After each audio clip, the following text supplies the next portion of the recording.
Welcome back to Northwest City Politics in the Know with Juanita. We're glad you're joining us again this evening. And like I've said before, we're very happy there are people like you out there that are interested in what's happening in our cities. Because it is important for good city government that the city council, the city staff, and the residents are in contact with each other and ideas can flow back and forth. So we're glad that you're interested in what's happening in our cities. If you haven't watched our show before, each week we'll have someone on from one of the 9 cities in CCX's viewing area to bring us up to date on some of the issues, projects, things that are going on in the city or that will be happening in the future. Now tonight we're very happy to welcome Dan Ryan.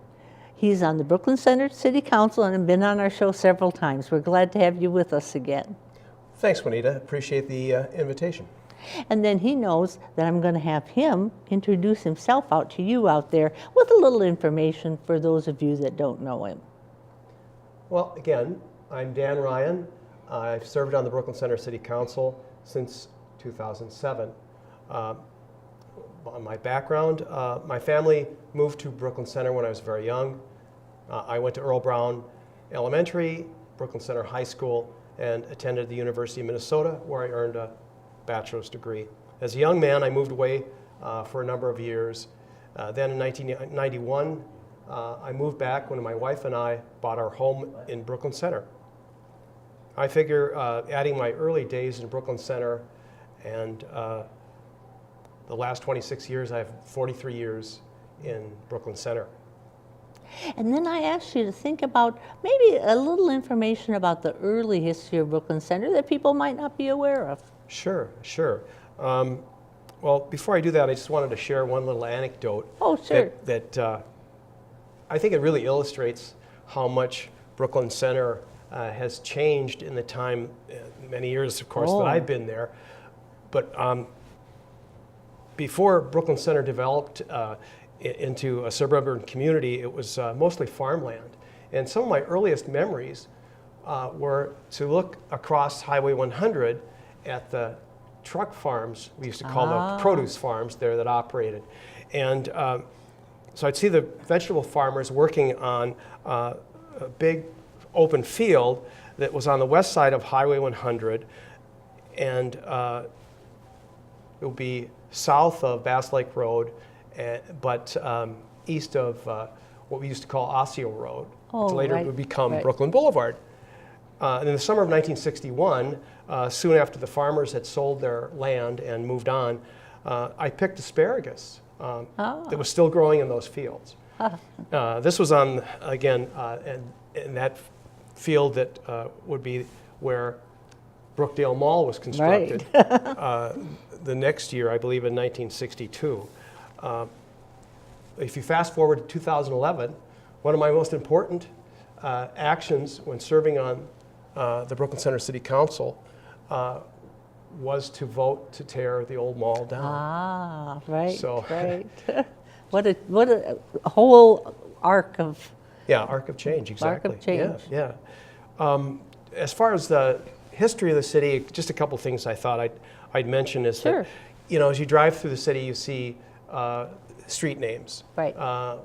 We've all heard about the Earl Brown Heritage Center, but not too many people are aware of who John Martin was.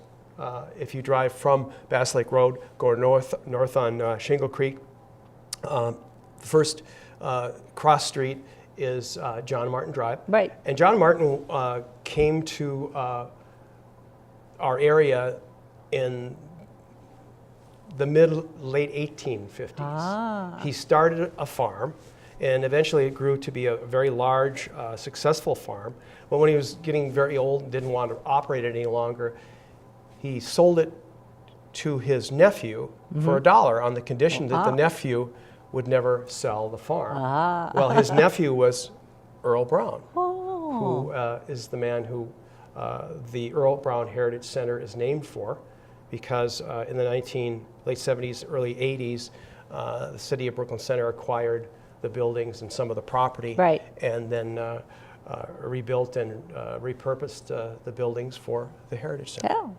Oh, that's cool. I didn't know that. So it's always fun to learn some new things, Yes, right? yes. Well, now we've got a lot of topics. We talked ahead of time. And the first one was kind of on citizen engagement, community outreach. I know that Brooklyn Center, or your city council, have had ongoing summer opportunities for gathering input from residents and ideas. Can you kind of describe what they're like, what you're wanting to accomplish?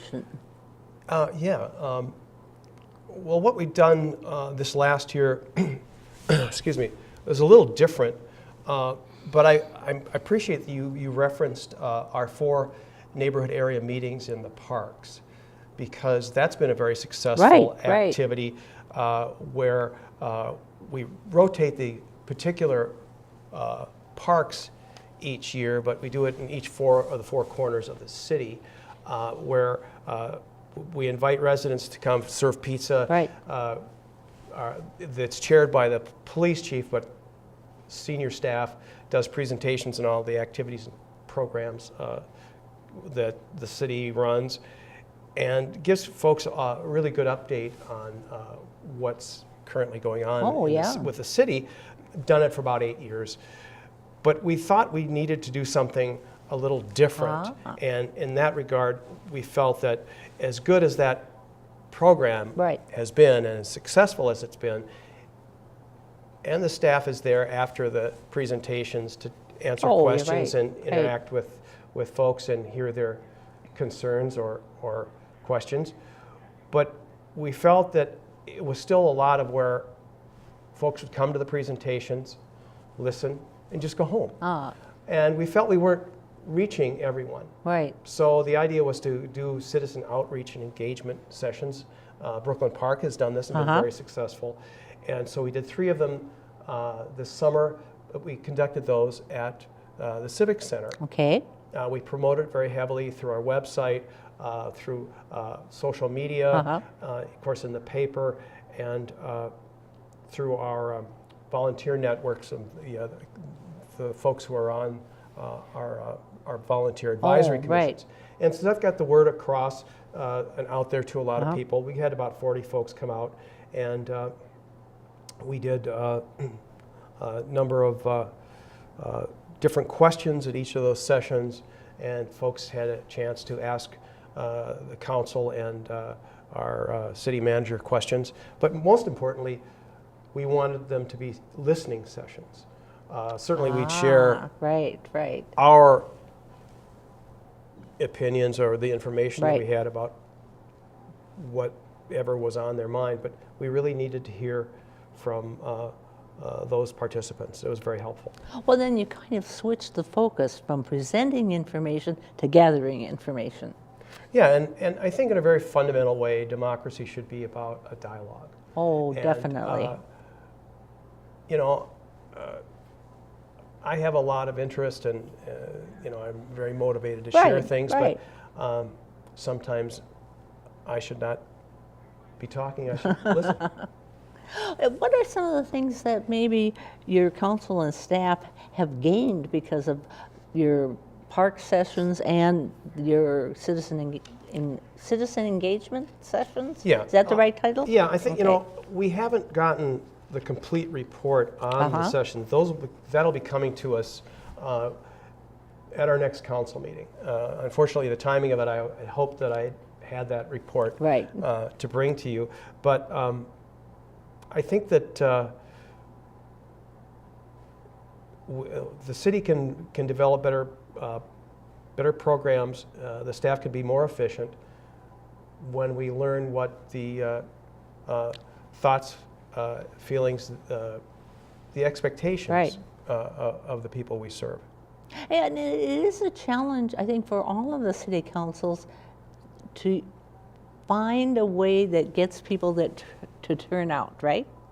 Because you've had good luck in your picnic ones in the parks, and pretty good luck there too. So it's a challenge because there's people with ideas and suggestions and concerns, but to get them to come and tell them to you is more of a challenge, don't you think? Yeah, and we all have so many things that compete for our time. Oh, yes. Of course, with the meetings in the parks, when the weather is very nice, pizza helps. Right, right. But I'm really struck by how respectful and civil the discourse, the discussion went on, even amongst people who didn't agree on things. And we had really a range in terms of the folks who turned out. Some of them were our biggest critics. Some of them were our biggest boosters, and a few in between. Right. So it was very good, very lively discussions, and a lot of information was conveyed. One of the principal focus of the discussions were our strategic goals, and I think that was helpful that we used that, and we got a lot of comment on those, and I think we were able to convey a bit broader understanding of how and why we selected those as our strategic goals. Right. Projects. You've had a lot of redevelopment going on in Brooklyn Center, and I thought we'd maybe touch base on a number of projects so that people out there can kind of see where they're coming from. And I thought for each one of them, you could talk about where it's located, because if people aren't from Brooklyn Center, they might not know where you're talking about, and then describe what type of building or use is happening, and then what's the current status. And I've got a list of them here. So let's start with Shingle Creek Crossing. Well, thanks, Anita. And I'm glad to see that you have a long list, because we're doing a lot of things this year, and we're very pleased. First, with Shingle Creek Crossing, since you mentioned that, Phase 1 of Shingle Creek Crossing, of course, consisted of the construction of the Walmart superstore, the daylighting of the Shingle Creek, because the old Brookdale Shingle Creek was under the parking lot. Yeah. So much for that ecological or environmental sensitivity of the day. But the daylighting of the creek also involved. There was the interior streets and other improvements that would support the build out of Phase 2, and that relates to the additional properties that have been built in the Shingle Creek Crossing and that will be constructed in the near future. We're only at about 75% of the total estimated build out, about 370,000 square feet. Still a lot of build out. Out of a total estimated to be, when completed, 480,000 square feet. And yes, the old Barnes Noble and food court space was taken down and replaced with, it's planned to have 10 buildings go in, but we've only completed 8. There has not been any commitments for the 2 additional leased spaces, so the developer has agreed to put up a screening wall in it would be the south side of that food court space, just to screen off the loading docks and service area. And but we expect that within the near future we'll get commitments on those 2 additional pads. Also, there will be a access road opened up on the Sears side from Xerxes Avenue between 55th and 56th Avenue. And we think that that will really open up development for the Shingle Creek Crossing space that is presently just disused parking lot south of Sears. You'll notice there's a lot of restaurants and retail along it will be the south side of Xerxes. And so by changing that, it would the north side should pick up. Would grow too. Now, related to that is there's the coal site. Maybe you can tell us what's coming in and what the status of it is? Well, we're very pleased about that development as well, because it's always tough to repurpose an old building. People recall that Kohl's closed, I believe it was in 2014 14. We've been working real hard Right. to get something to go in there. The council actually turned down a previous proposal which would have repurposed the Kohl's building as a commercial storage space, but we felt that that wasn't a good enough development, and I'm pleased the council turned that down. And now we have home furniture coming in, Right, and right. they will construct an additional 26,000 square feet, 2 stories, to add on to that building, as well as putting a new exterior finish on, and roughly 11,000 square feet of that space will be devoted to another retailer. But we're very pleased about home furniture coming in there. And then in the same general area, the Regal Theater spot that's on 252 and 694, kind of right in that chunk, has got an interesting project coming in, right? We're really excited about what will replace the Regal Theater.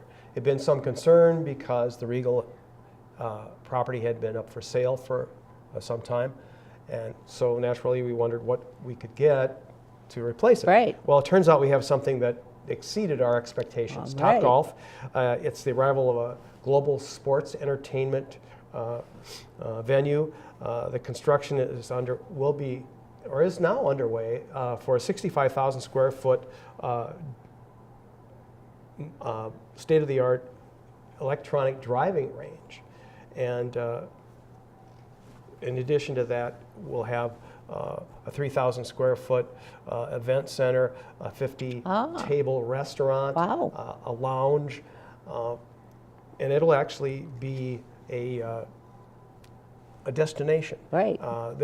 Topgolf has 32 other locations across the country, and they bring in a really big amount of traffic, a lot of folks coming in, and an independent auditor did a review of the project, and they project $25 million in sales. Wow. Topgolf will employ up to 450 people, part-time and full-time, 3 shifts. It will have, in addition to the actual driving range, has 102 climate-controlled driving bays that open out into the space where the driving range is. And the golf balls have electronic chips. Interesting. And the chips provide the player with distance and accuracy. Immediate readout. Right. Now that's going to be an interesting one. Oh yeah. Now moving along, so we get through all of them. Luther Automotive Group, what have they been up to?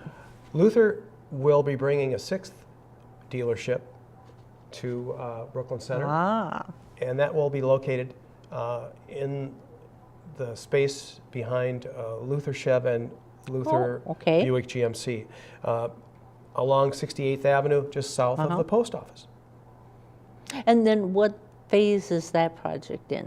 Well, that will go in, I believe they'll start construction in the spring. Okay.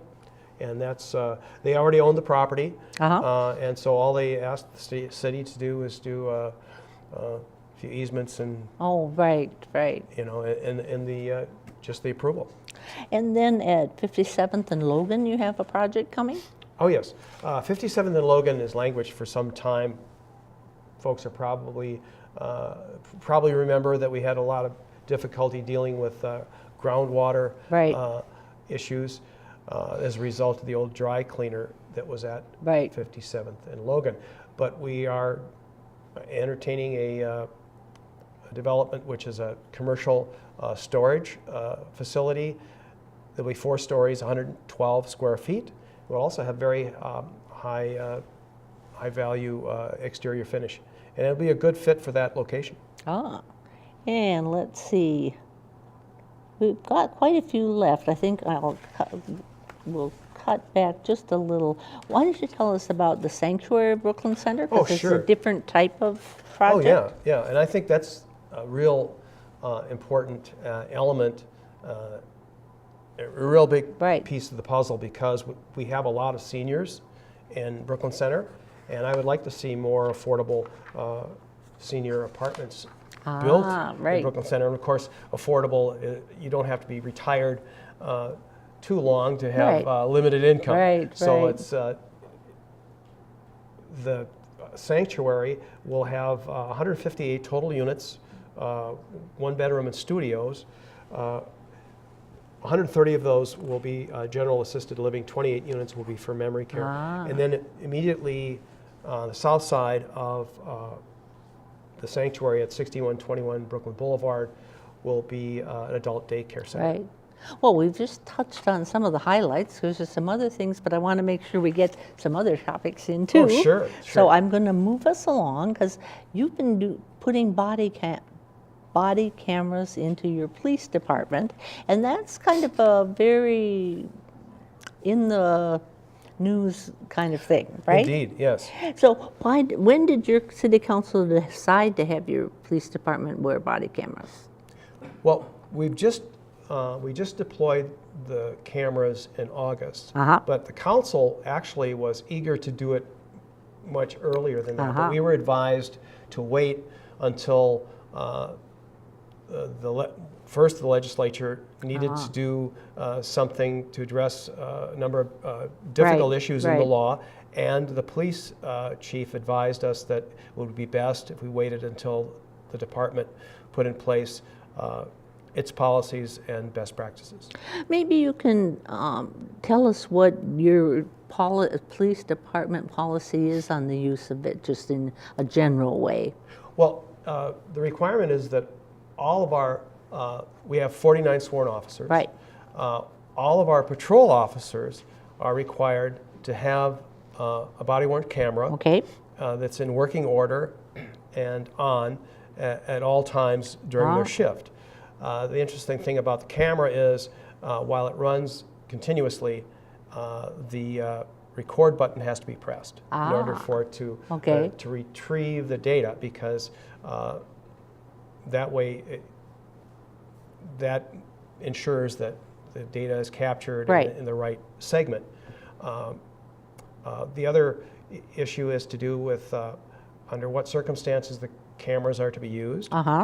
The officers are expected to use the cameras in any case that would require a formal report to be given. And of course, camera should be recording whenever a police officer has an encounter with a citizen that becomes heated or hostile. Whenever an officer does a traffic stop, especially a DWI stop, or searches a vehicle or other legal searches, the camera should be used when in interviews where the content may be of an evidentiary nature. And the camera should be used certainly in the case of a potential use of force or use of force incident. Yeah, because there were lots of things that had to get worked out by your police department before they even started, right? Yeah. And what is your city's policy on storing the images and who has access to them? Well, the images are automatically downloaded at the end of the shift, and of course all the officers have to be fully trained so that they know how to classify the files, how to close out cases. And once the images, or once the data is downloaded, and they're wireless, that data is captured and it cannot be altered or deleted in any way. And then how long do you keep them? I'm not sure, but I think that the general retention period is 6 months, unless it's subject to a legal action or a criminal investigation. And then what kind of feedback have you heard from your police department about them? Or from the public, either way? Well, not a lot from the public yet. The few people who have mentioned it to me have asked me when we would get the cameras. They thought it was a good idea. But the police officers were actually the people who pushed for it the hardest. They the officers wanted to see the cameras as soon as they were commercially available. But like the council, they had to wait for the legislature, and they had to wait for the chief to put in place the right policy. Now, Brooklyn Boulevard, corridor is an ongoing project, and you're just in stage 1 of it. And you're going to do some safety improvements and a facelift on Brooklyn Boulevard. What can people expect to see? It's really a big involved project. The phase 1 refers to the improvements that will go in from 49th Avenue, our south boundary with the city of Minneapolis, north to Bass Lake Road. And that involves both safety, traffic improvements, greater accessibility to the adjacent neighborhoods, right. And of course, just repaving and safer bus stops. And there'll be a bike trail that'll be set further from, maybe about a 10-foot setback from the roadway because of that, such a heavily traveled street. That is. People generally feel uncomfortable walking on a sidewalk during rush hour, and the lower portion of it from 100 to 49th, we're also going to reduce from 4 lanes down to 3, have a center turn lane.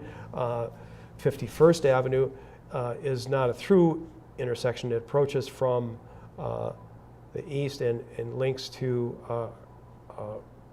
Brooklyn Boulevard. There's a T, so that's a right in, right out only. That's a safer arrangement.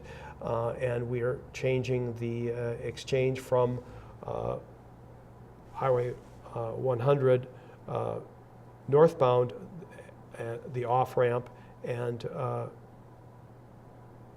northbound, the on-ramp, and the off-ramp from the south. It's a very big project. There'll be aesthetic improvements, and we think it'll also spur development through the corridor.